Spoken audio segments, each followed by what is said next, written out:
کتاب اللباس باب ما یدعى لمن لبس ثوبا جدیدا، باب جو دعا کی جاتی ہے اس شخص کے لیے جو نیا کپڑا پہنتا ہے، یعنی نیا کپڑا پہننے والے کو کیا دعا دی جائے. دعا کیا ہے؟ اللہ سے تعلق کی علامت ہے، اللہ تعالیٰ پر ڈپینڈ کرنا، اللہ سبحانہ تعالیٰ سے مانگنا، اللہ کی طرف رغبت کرنا، ہر موقع پر اس کی طرف رجوع کرنا. یعنی کپڑا کسی نے پہنا ہے اور دعا آپ دے رہے ہیں، اس سے کیا ہوگا؟ آپس کی محبت پیدا ہوگی، یعنی آپ اس سے جیلس نہیں ہوں گے، آپ اس کے لیے برا نہیں سوچیں گے، آپ اس کو نئی چیز ملنے پر خوش ہوں گے. تو نیا کپڑا پہننے والے کو دعا دینی چاہیے، اور یہ دعا دینا جو ہے یہ مسنون ہے، سنت بھی ہے، کیونکہ نبی صلی اللہ علیہ وسلم نے خود یہ دعا دی تھی. حدثنا ابو الولید حدثنا اسحاق بن سعید بن عامر بن سعید بن العاص قال حدثني ابي قال حدثتني ام خالد بنت خالد قالت اتي رسول الله صلى الله عليه وسلم بثياب فيها خميصة سوداء قال من ترون نكسوها هذه الخميصة واسكت القوم قال اتوني بأم خالد فأتي بالنبي صلى الله عليه وسلم فألبسنيها بيده وقال أبلي وأخلقي مرتين فجعل ينظر إلى علم الخميسة ويشير بيده إلي ويقول يا أم خالد هذا سنة ويا أم خالد هذا سنة والسنة بلسان الحبشية الحسن. قال إسحاق حدثتني امرأة من أهلي أنها رأته علی ام خالد. عمر بن سعید بن العاص کہتے ہیں حدثنی ابی کہ مجھے میرے والد نے حدیث بیان کی. قالا وہ کہتے ہیں حدثتنی ام خالد، مجھے ام خالد نے حدیث بیان کی. بنت خالد جو خالد کی بیٹی بھی تھی. قالت کہتی ہیں اتیا رسول اللہ صلی اللہ علیہ وسلم بثیاب، نبی صلی اللہ علیہ وسلم کے پاس کچھ کپڑے آئے. فیہا خمیصۃ سوداء، جس میں ایک کالی اونی چادر بھی تھی، بلیک وولن شال تھی. فقالا تو آپ نے فرمایا من ترون نکسو ہذہ الخمیصۃ، آپ کیا مشورہ دیتے ہیں کہ یہ چادر ہم کس کو پہنائیں؟ فاسکت القوم، تو لوگ خاموش ہو رہے، چپ ہو گئے، کوئی جواب نہیں دیا. فقالا تو آپ نے فرمایا اتونی بأم خالد، ام خالد کو میرے پاس لے آؤ. وہ کہتی ہیں کہ فأتی بی النبی صلی اللہ علیہ وسلم، مجھے نبی صلی اللہ علیہ وسلم کے پاس لایا گیا. فألبسنیہا بیدہ، تو آپ نے اس کو اپنے ہاتھ سے مجھے پہنایا. وقالا، اور فرمایا ابلی و اخلقی، پرانی کرو، یعنی یہ چادر پرانی کرو اور پھاڑو. مرتین، دو بار یہ دعا دی. فجعل ينظر الى علمی، تو آپ دیکھ رہے تھے بیل بوٹوں کی طرف، الخمیستی، اس چادر کے. ویشیر بیدہ الی، اور میری طرف اپنے ہاتھ سے اشارہ کر کے فرما رہے تھے، یقول یا ام خالد، اے ام خالد، ھذا سنہ، یہ بہت خوبصورت ہے. ویا ام خالد ھذا سنہ، بار بار فرمایا ام خالد یہ بہت اچھی ہے، بہت خوبصورت ہے. وسنا بلسان الحبشتی الحسن یا الحسن، اور سنا کا لفظ حبشی زبان میں خوبصورتی کے لیے آتا ہے یا خوبصورت چیز کے لیے. قال اسحاق، اسحاق کہتے ہیں، اسحاق بن سعید، حدثتنی امرأۃ من اہلی، میرے گھر والوں میں سے ایک خاتون نے مجھ سے بیان کیا، انہا رأتہ علی ام خالد، کہ انہوں نے یہ چادر ام خالد پر دیکھی تھی، پہنے ہوئے ان کو دیکھی تھی. تو جب ہم اس حدیث کو دیکھتے ہیں تو اس میں بہت سی سیکھنے کی باتیں پتہ چلتی ہیں. نمبر ایک یہ کہ نبی صلی اللہ علیہ وسلم کے پاس چیزیں تقسیم کرنے کے لیے آتی تھیں مختلف جگہوں سے، پھر آپ ان کو اپنے صحابہ پر بانٹ دیتے تھے. تو آپ کے پاس کچھ کپڑے لائے گئے جن میں ایک سیاہ چادر تھی. سیاہ چادر خوبصورت چادر ہوگی. آپ نے سوچا کہ میں کس کو دوں، یعنی کس پہ یہ زیادہ سوٹ کرے گی، یہ کس کے زیادہ مناسب حال ہوگی. لیکن آپ نے خود سے ہی فیصلہ کر کے بس بلا کے نہیں دے دیا ام خالد کو، بلکہ اس سے پہلے صحابہ سے پوچھا. یہ کیوں پوچھا کہ کس کو دوں؟ مشورہ کیا. چادر ہی تھی نا، آپ کسی کو بھی دے دیتے، کیا فرق پڑتا ہے، لیکن آپ نے پہلے پوچھا. اس سے ان کا اعتماد لیا، ان کی رائے لی، تاکہ اگر آپ کوئی فیصلہ کرے کسی کو دے تو ان کے دل میں یہ نہ جائے ہمیں کیوں نہیں دیا. یہ قدرتی سی بات ہوتی ہے نا، جب کوئی شخص کسی کو کچھ دے رہا ہو اور آپ کو نہ دے تو آپ کو کیسا لگتا ہے کہ ہمیں اس نے اگنور کیا، آپ کو برا محسوس ہوتا ہے اور آپ اپنے دل میں وقتی طور پر تھوڑا سا ہرٹ فیل کرتے ہیں کہ اس نے مجھے اگنور کر دیا، مجھے دے دیتے، مجھے مل جاتا. مثلا اگر کسی محفل میں کوئی شخص کو ڈرنک سرو کر رہا ہے، وہ سب کو دے رہا ہے اور آپ کو بھول گیا، آپ کو کیسا لگتا ہے؟ کبھی کبھی ایسے سب کے ساتھ ہوتا ہے. آپ جہاز کا سفر کر رہے ہوتے ہیں، ایئر ہوسٹس وہ لے کے گھوم رہی ہوتی ہیں، آپ کو چھوڑ دیتی ہیں، تو آپ کو کیا فیل ہوتا ہے؟ اچھا نہیں لگتا کہ ہم کیوں نہیں نظر آئے ان کو. تو آپ صلی اللہ علیہ وسلم نے دینا کسی غائب شخص کو تھا تو پہلے اپنے ساتھیوں کو اعتماد میں لیا کہ کس کو دیں. اس سے ان کی رائے سامنے آ گئی اور وہ خاموش ہو گئے، انہوں نے جواب نہیں دیا، فیصلہ نبی صلی اللہ علیہ وسلم پر چھوڑ دیا. بڑھ بڑھ کے بہت بڑے بڑے مشورے نہیں دیے، کیونکہ ان کو بھی آپ پر اعتماد تھا کہ آپ جس کو بھی دیں گے وہی اس کا زیادہ حقدار ہوگا. تو آپ نے فرمایا میرے پاس ام خالد کو لے آؤ. وہ ابھی ایک بچی تھی، وہ لائی گئی. تو آپ صلی اللہ علیہ وسلم نے چادر ان کو اپنے ہاتھ سے پہنائی. اس سے کیا پتہ چلتا؟ یہ نہیں کیا چاہیے لو ادھر آؤ، یہ دیکھو تمہارے لیے ایک چیز ہے، لے جاؤ اپنی امی کو دو تمہیں پہنائے. ایسا نہیں کیا آپ نے. ہم بعض اوقات اس طرح دیتے ہیں کسی کو چیز، جبکہ آپ کے دینے کا انداز بھی بہت خوبصورت ہے. آپ نے وہ چادر اپنے ہاتھ سے پہنائی اور پھر 2 دفعہ دعا دی اور کہا اس کو پہن پہن کے پرانا بھی کرنا، اتنا پرانا کرنا کہ پھٹ جائے. اس سے کیا پتہ چلتا ہے کہ کپڑے کو کتنا پہننا چاہیے. آپ کو یہ ایکسپیرئنس ہوا کہ آپ نے کوئی کپڑا اتنا پہنا کہ وہ پھٹ گیا؟ کتنے لوگوں کو؟ الحمدللہ. کس کس نے پھر اس کو سیا بھی؟ یہ ہاتھ کم ہے، کیونکہ جو ہی کپڑا پھٹتا ہے تو ہم کیا کرتے ہیں؟ پھینک دیتے ہیں، نکال دیتے ہیں. کون سیے؟ حتیٰ کہ میں نے دیکھا بعض لوگ بٹن ٹوٹ جائے تو بھی اٹھا کر کٹنپ کر دیتے ہیں. کہیں سے رفو کرنا پڑے، یہ چیزیں آتی ہی نہیں، اب سکھائی نہیں گئی، کوئی ان کو بادر ہی نہیں کرتا. اسی لیے درزیوں کے پاس اتنا رش ہوتا ہے، وہ جھوٹے ہی وعدے بیچارے کرتے رہ جاتے ہیں یا جلدی جلدی میں کپڑا خراب کر دیتے ہیں، کہتے کچھ ہے ان کو یاد ہی نہیں رہتا. بعض اوقات لکھ کے بھی نہیں دیتے. ہم سمجھتے ہیں we are the only customers, ایسا کرنا ایسا کرنا ایسا کرنا، پھر جب وہ نہیں کرتا پھر جا کے دوبارہ سے ایک اور ڈانٹ کا لیکچر دیتے ہیں. تو بہرحال کہنے کا مطلب یہ ہے کہ آپ صلی اللہ علیہ وسلم نے اس کو پہنایا، اس کو دعا دی، اور پھر فجعل ينظر الى علم الخمیسۃ ويشير بيده الی. آپ صلی اللہ علیہ وسلم جو چادر کے اوپر بیل بوٹے بنے ہوئے تھے اس کی طرف بھی اشارہ کر کے مجھے دکھا رہے تھے کہ دیکھو یہ پھول بنے ہوئے ہیں، یا جو جو چیزیں اس کے اوپر بنی ہوئی تھی.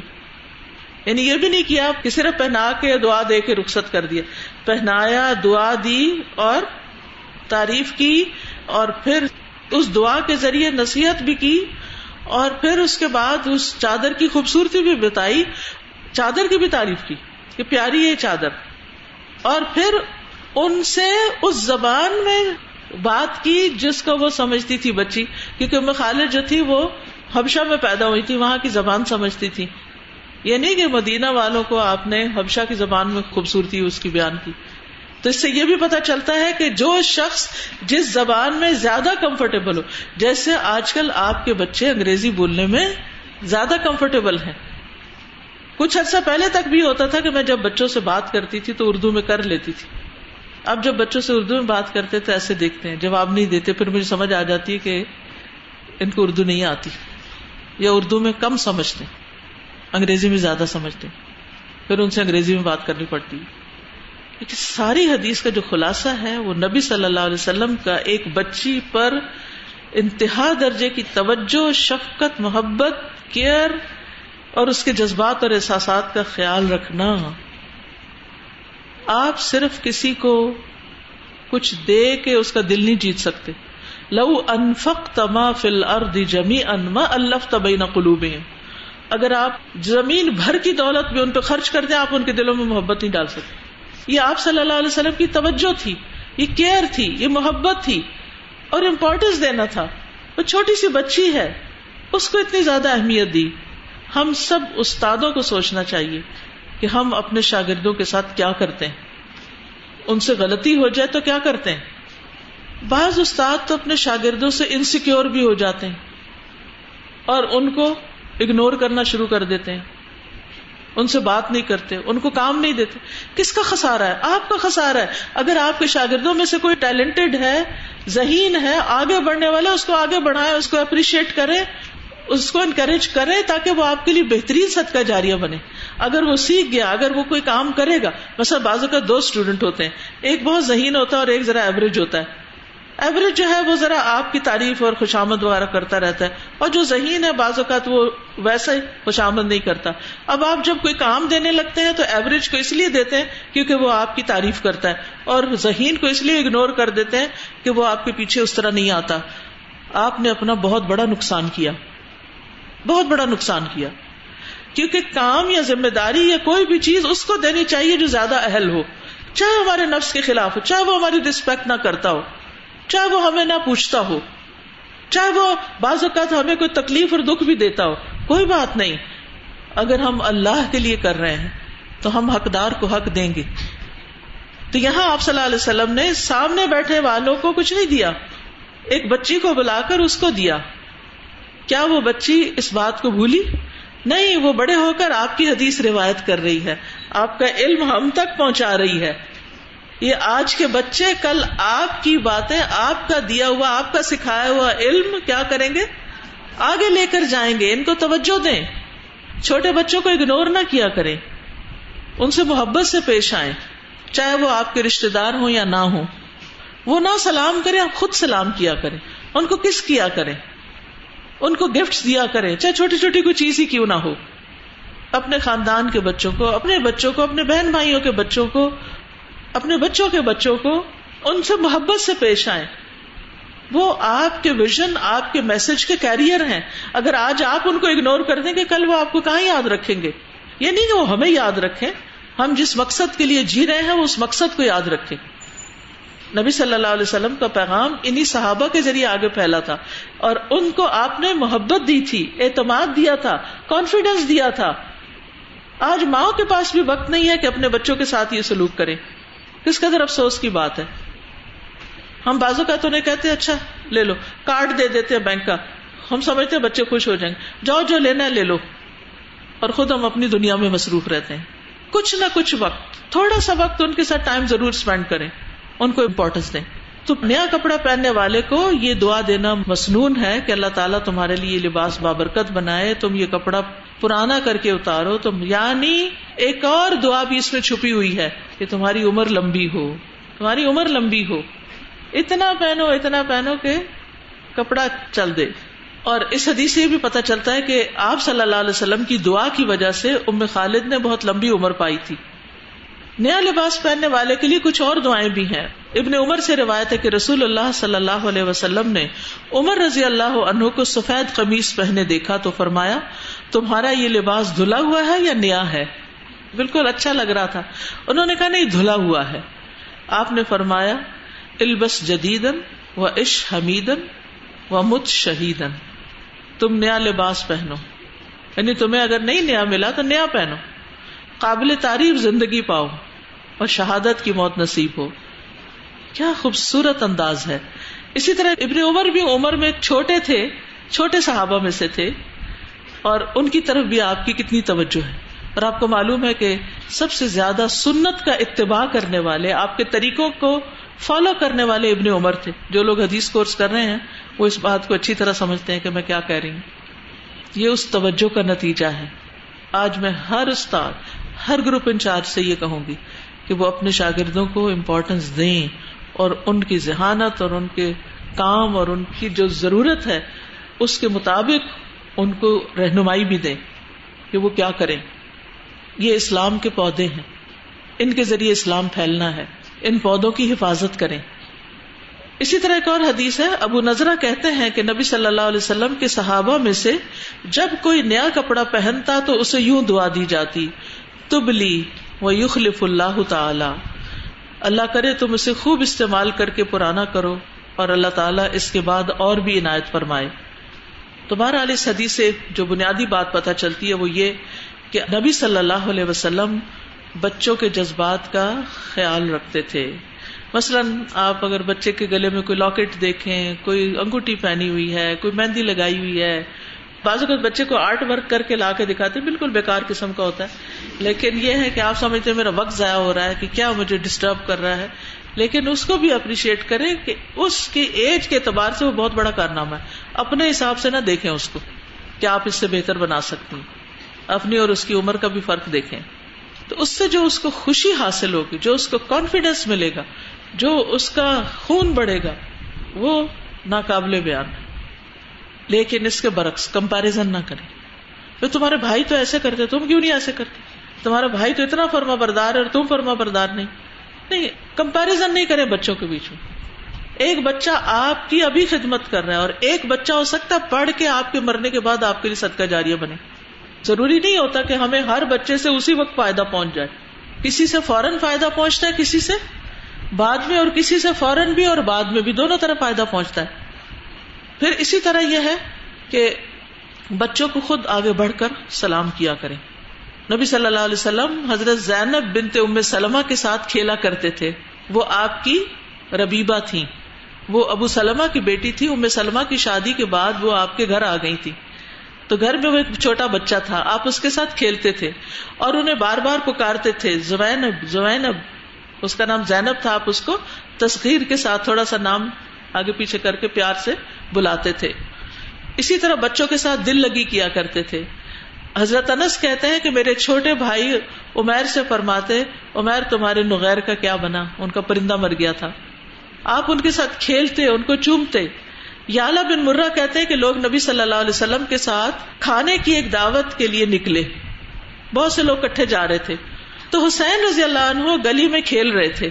تو نبی صلی اللہ علیہ وسلم نے دوسروں سے آگے بڑھ کر، باقی لوگ پیچھے تھے، آپ نے آگے بڑھ کر حضرت حسین کو پکڑنے کے لیے ہاتھ پھیلا دیا، آ جاؤ.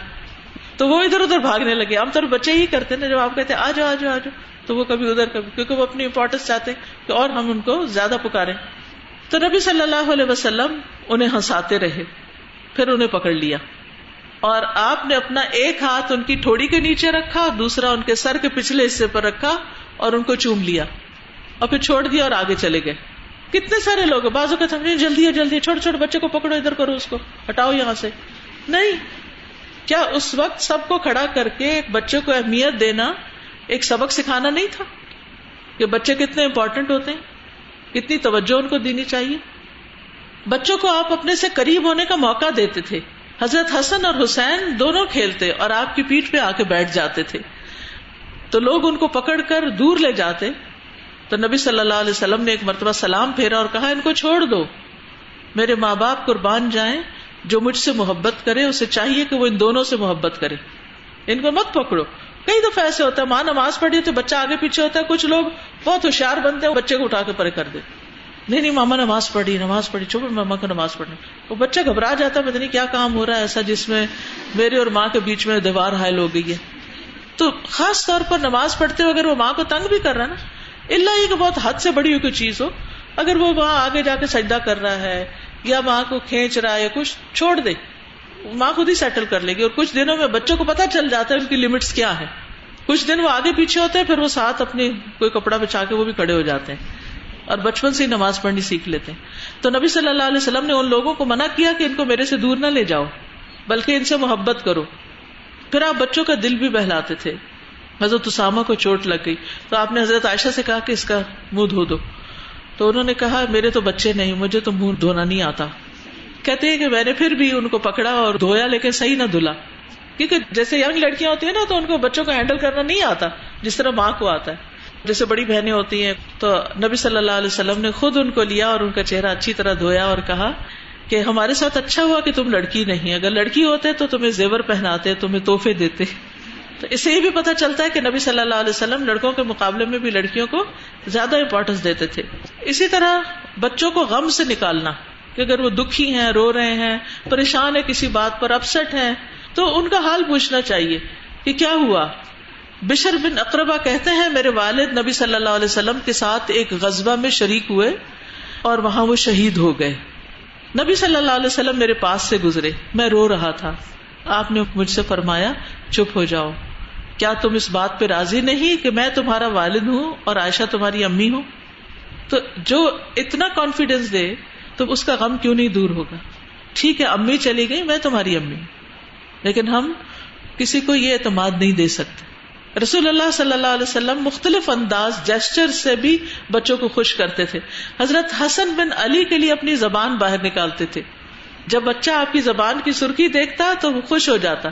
ہر بچے کا الگ ٹریگر ہوتا ہے نا، کسی کو آپ کسی طرح ہنسا سکتے ہیں، کسی کو آپ کسی طرح خوش کر سکتے ہیں.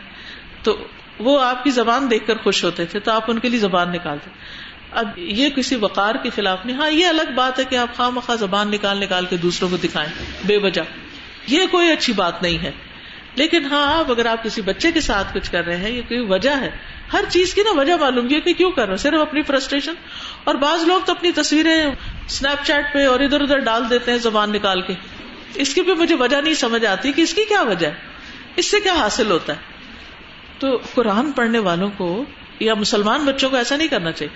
اصل میں ساری دنیا میں یہی کچھ ہو رہا ہے نا، بگڑی بگڑی صورتیں، بگڑی بگڑی شکلیں، اتنے لوگ تنگ آئے ہوئے، اندر کا بگاڑ منہ پہ آیا ہوا ہے اور وہی بگاڑ سب کو دکھاتے ہیں. تو اس سے بھی بچنے کی ضرورت ہے. اللہ نے آپ کو خوبصورت بنایا ہے تو آپ کو کیا کرنا چاہیے؟ خوبصورتی اختیار کرنی چاہیے، نہ شکل بگاڑنی چاہیے، نہ حال حلیہ بگاڑنا چاہیے. صحابی نام نہیں مجھے یاد آ رہا، وہ بچے تھے اور آپ صلی اللہ علیہ وسلم نے منہ میں پانی بھرا اور ان کے اوپر. محمود بن ربی جی، وہ 5 سال کے تھے. نبی صلی اللہ علیہ وسلم ان کے گھر تشریف لے گئے. ان کے گھر میں کنواں تھا، تو آپ نے کیا کیا، کنویں سے ڈول میں پانی لیا اور منہ میں بھرا اور ان کے منہ پہ پھر کر کے پانی ڈالا. تو انہیں ساری زندگی یہ بات یاد رہی اور انہوں نے یہ حدیث پہ روایت بھی کی. استاذہ یہ ٹیچنگ اینڈ لرننگ ہے، یہ آؤٹ سائڈ کلاس تھی اور وہ پوری لائف انہیں یاد رہا.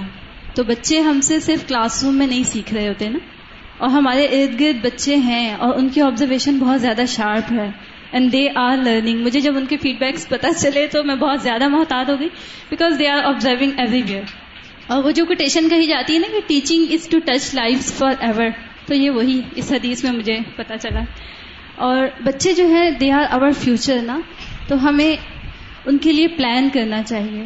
ان کی جو ایجوکیشنل ریسورسز ہیں اور جو ایکٹیویٹیز ہیں، قرآن بیسڈ ایکٹیویٹیز، قرآن سینٹرک ایکٹیویٹیز، وہ ضرور پلان کریں. اگر ہم چاہتے ہیں کہ بچے کچھ ٹائم جو ہے وہ نو اسکرین آورز اسپینڈ کریں، بیکاز اسکرین بہت بڑا فتنہ بن رہی ہے ان کے لیے. تو نو اسکرین آورز کے لیے ہمیں ایکٹیویٹیز پلان کرنی ہوں گی. آلٹرنیٹ دینا. السلام علیکم. ساتھ میں اس میں ایک بات نوٹ کر رہی تھی، نبی صلی اللہ علیہ وسلم نے تعریف چادر کی نہیں کی، پہلے ان کو پہنایا، ان کو دعا دی، اور اس کے بعد پھر ان کے اوپر پہنی ہوئی چادر کو کہا کہ یہ بہت پیاری ہے. جس طرح مجھے اس طرح سے یاد آ رہا تھا، کچھ عرصہ پہلے تک کچھ کپڑے اس طرح سے آتے تھے رشتے داروں کی طرف سے جو آپ کے ٹیسٹ کے نہیں ہوتے، لیکن وہ پھر ماما کہتی تھی کہ پہناؤ ان کو. تو ماما مجھے یہ کہا کرتی تھی ویسے اچھا ہی لگ رہا تھا لیکن ابھی بہت پیارا لگ رہا ہے، تم پہ بہت پیارا لگ رہا ہے. تو مجھے وہ والی ایک فیلنگ آ رہی تھی کہ اوپر پہنا کے تو ان کو اس چادر کی اس طرح سے تعریف نہیں کی. پہلے نہیں بلا کے کہا کہ یہ دیکھو چادر بہت پیاری تھی، میں تمہارے لیے رکھی ہے، لیکن پہلے یہ کہا کہ اس کو پہنا کے اور اس وقت تم پہ بہت اچھی لگ رہی ہے. کیونکہ بہت سے کپڑے ویسے اچھے لگتے ہیں جو پہنو تو اچھے نہیں لگتے. مجھے یہ لگ رہا تھا کہ تحفہ دینا، محبت کے ساتھ دینا اور محبت سے قبول کرنا، یہ بھی تعلقات کو اور کس طرح سے یعنی بانڈنگ اس کے ساتھ ہے نا. اور تحفہ قبول کر کے شکریہ کا انداز یہی ہے کہ اس کو صحیح استعمال کیا جائے. استاد جی یہ ہے کہ بچے جو ہوتے ہیں وہ کھیلنا چاہتے ہیں، وہ ہنسنا چاہتے ہیں، مطلب ان کا جو ایج ہوتا ہے، ہم جب بڑے ہو جاتے ہیں اور جب سنجیدہ ہو جاتے ہیں تو ہم سوچ رہے ہوتے ہیں کہ بچے بھی ہماری طرح سوچیں، جبکہ یہ ممکن نہیں ہے. ہم تو ایک خاص لیول پہ جا کے ویسے سوچتے ہیں اور بچہ تو ابھی اس ایج پہ نہیں آیا. تو اللہ کے رسول صلی اللہ علیہ وسلم کی یہ سارے واقعات اور بھی جو واقعات ملتے ہیں ان میں یہی ملتا ہے کہ آپ بچوں کے لیول پہ آ کے سوچتے تھے، پھر آپ ان کو اس طرح ڈیل کر سکتے ہیں. تو یہ بہت ضروری ہے کہ ہم بچوں کو مارجن بالکل ڈیلنگ میں یہ بڑا اہم نقطہ ہے کہ کسی بھی انسان سے، بچہ ہو، جوان ہو، ایون بوڑھا ہو، اس کے لیول پر سوچیں. آپ کے اندر ایمپتھی ہونی چاہیے. اس کی اس وقت کیفیت کیا ہے, دوسرے کو کیسا لگ رہا ہے. ٹھیک ہے.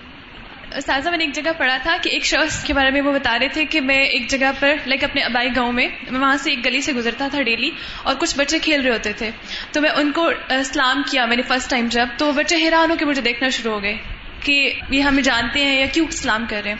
کہتے ہیں میں نے ڈیلی اپنا معمول بنا لیا, اور آہستہ آہستہ کبھی ایک دو بچوں نے آنسر کرنا شروع کیا, آہستہ آہستہ پھر سب نے آنسر کرنا شروع کر دیا.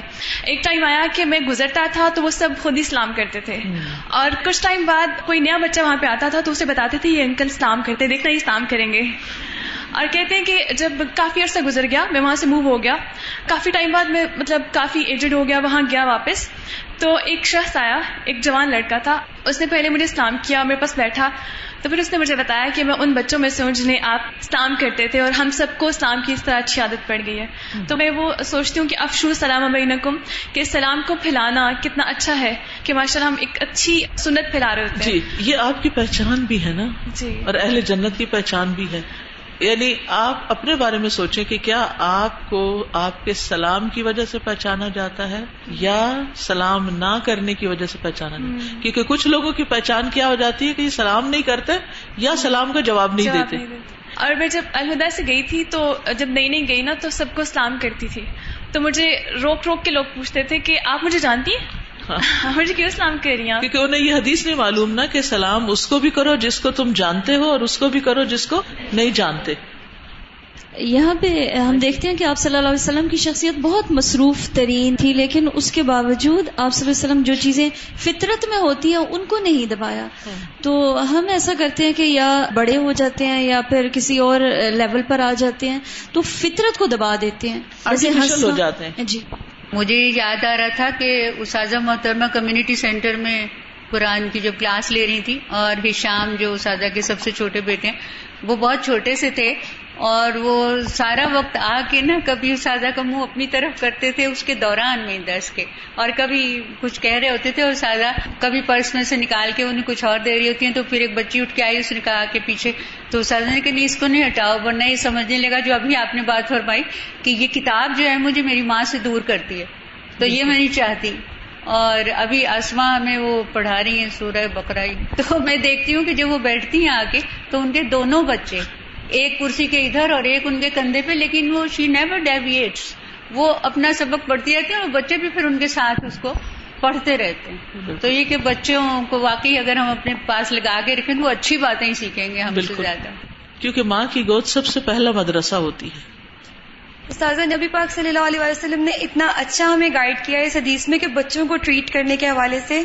ایکچولی میری بچوں سے بہت زیادہ دوستی ہوتی ہے, بلکہ بالکل کزنس کے بچے 6-6, 7-7 سال کے, 5 سال کے, تو مطلب مجھے یہ ہوتا ہے کہ ان کو کسی طریقے سے پڑھائی کے لیے یا ان کو موٹیویٹ کروں. مجھے گارڈننگ کا شوق ہے, میں چھوٹے چھوٹے پاٹس میں, بوٹلز میں پودے لگاتی ہوں اور ان کو ایز اے گفٹ دیتی ہوں. تو بچے اتنا ٹرین ہو رہے ہیں کہ انہیں پتہ چل رہا ہے کہ ہاں یہ اچھی چیز ہے, یہ ہمارے انوائرمنٹ کو صاف رکھتی ہے. تو میں پہلے سے کام کری تھی, لیکن آج یہ حدیث پڑھ کے مجھے ہوا کہ نبی پاک نے مجھے گائیڈ کر دیا ہے پراپر طریقے سے کہ اب ان کو ساتھ دعا بھی دینی ہے, اس کے پازیٹیو ریپرکشنز بھی بتانے ہیں, ان کی تعریف بھی کرنی کہ تم یہ کام بہت اچھا کرے اور اس کے افیکٹس بتانے کہ تمہیں اس سے یہ فائدہ ہوگا. تو بہت زیادہ پرسویسو چیز ہے, کتنی خیر پھیل سکتی. اور ابھی یہ بچے ہیں, جب یہ بڑے ہوں گے تو یہ آگے پتہ نہیں کتنے لوگوں کے ساتھ یہی سلوک کریں گے. بہت زیادہ کوٹ کرتے ہیں, وہ آپ ہی نے یہ کہا تھا, آپ ہی نے ایسے کیا تھا, اور پھر اگزامپل دیتے ہیں کہ مطلب خود بھی کوشش کرتے ہیں کہ ایسے ہونا چاہیے. تو آپ بچہ بیزار نہ بنے, بچوں کو اپنے لیے خزانہ سمجھیں کہ وہ آپ کے لیے صدقہ جاریہ ہوں گے. السلام علیکم استاد. وعلیکم السلام. میں نے ایک اسی حوالے سے بات شیئر کرنی تھی کہ میرا بھتیجا ہے, تو میری بہت خواہش تھی کہ وہ سجدہ کرے. ابھی ہے 2 سال کا, تو ویسے ہی میں چاہتی تھی کہ وہ سجدہ کرے, تو وہ نہیں کرتا تھا. تو ایک دن ہم بھی ایسے ہی کرتے ہیں کہ آگے کوئی نماز پڑھتے ہوئے بچہ آ جائے تو ہم اس کو پیچھے اٹھا لیتے ہیں. تو ایک دن میں پڑھ رہی تھی تو میری بہن اس کو اٹھانے لگی, تو میں نے کہا رہنے دو. تو اس دن اس نے مجھے دیکھ کر نا, تو اس دن اس نے لمبا سجدہ کیا, اور وہ بھی کافی لمبا سجدہ کیا. تو اس کے بعد میں نے کہا کہ ایسے بچوں کو نا اپنی بھابھی کو بھی بتایا کہ نماز پڑھتی ہیں تو اس کو ساتھ رکھا کریں, اور قرآن پڑھتے ہوئے بھی.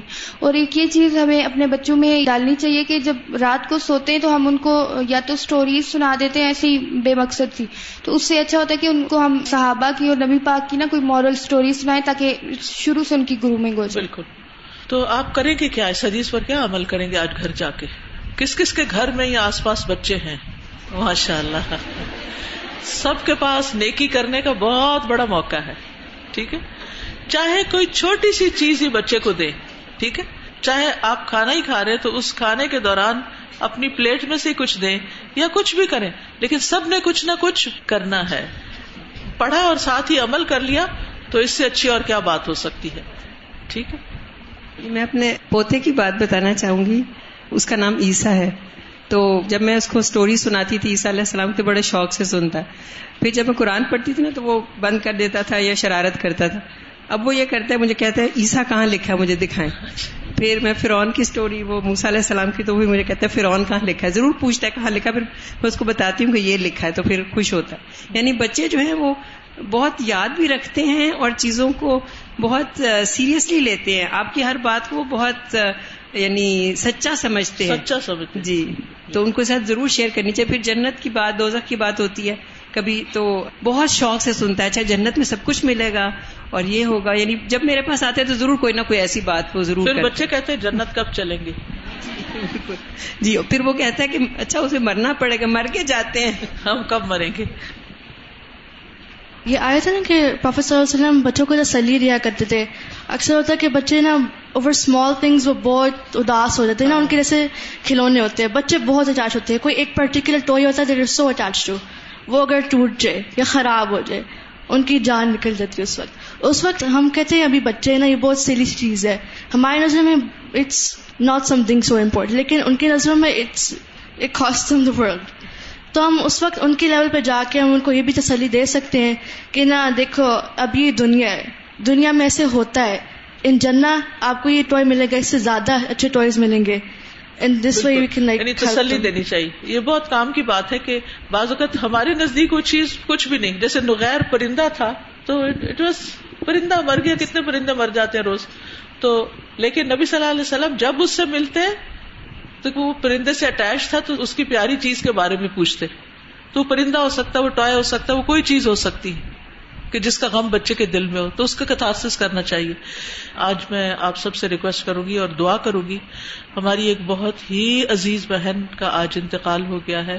وہ خود بھی اور ان کی بیٹی دونوں نے 4th بیچ میں تعلیم القرآن کا کورس کیا تھا اور اس کے بعد سے انہوں نے مسلسل اپنے علاقے میں قرآن کی، دین کی تعلیم کا بندوبست کیا اور الحمدللہ اس کے بہت پازیٹیو نتائج ہوئے. پچھلی دفعہ کینیڈا جانے سے 2-3 دن پہلے میں ان سے آخری ملاقات کر کے، انہوں نے ہمیں انوائٹ کیا تھا اپنے علاقے میں مردان میں اور ہم ملاقات کر کے آئے تھے. تو آج صبح انہیں ہارٹ اٹیک سے اچانک ان کا انتقال ہو گیا. ہم ان کے لیے دعا کریں گے کیونکہ وہ ہر معاملے میں، اس بلڈنگ کی تعمیر میں، اس کے کئی پروجیکٹس میں بہت شریک رہی ہیں. تو ان کا حق بنتا ہے کہ ان کے لیے دعا کی جائے. ان کا نام نجمہ تورو تھا اور ان کی بیٹی کا نام فاطمہ تھا. اللہ سبحانہ و تعالیٰ اہل خانہ کو بھی صبر جمیل عطا فرمائے اور ہماری بہن کو بخش دے. اللہم اغفر لہا وارحمہا وعافہا واعف عنہا واکرم نزلہا ووسع مدخلہا واغسلہا بالماء والثلج والبرد ونقها من الخطايا كما ينقى الثوب الأبيض من الدنس. اللهم ابدلها دارا خيرا من دارها واهلا خيرا من اهلها. اللهم ادخلها الجنة، اللهم ادخلها الجنة، اللهم ادخلها الجنة واعذها من عذاب القبر ومن عذاب النار، واعذها من عذاب القبر ومن عذاب النار، واعذها من عذاب القبر ومن عذاب النار. ربنا تقبل منا انك انت السميع العليم وتب علينا انك انت التواب الرحيم. وصلى الله تعالى على خير خلقه محمد وعلى آله واصحابه واهل بيته اجمعين برحمتك يا ارحم الراحمين. سبحانك اللهم وبحمدك اشهد ان لا اله الا انت استغفرك واتوب اليك. السلام علیکم ورحمۃ اللہ وبرکاتہ. بسم اللہ الرحمن الرحیم.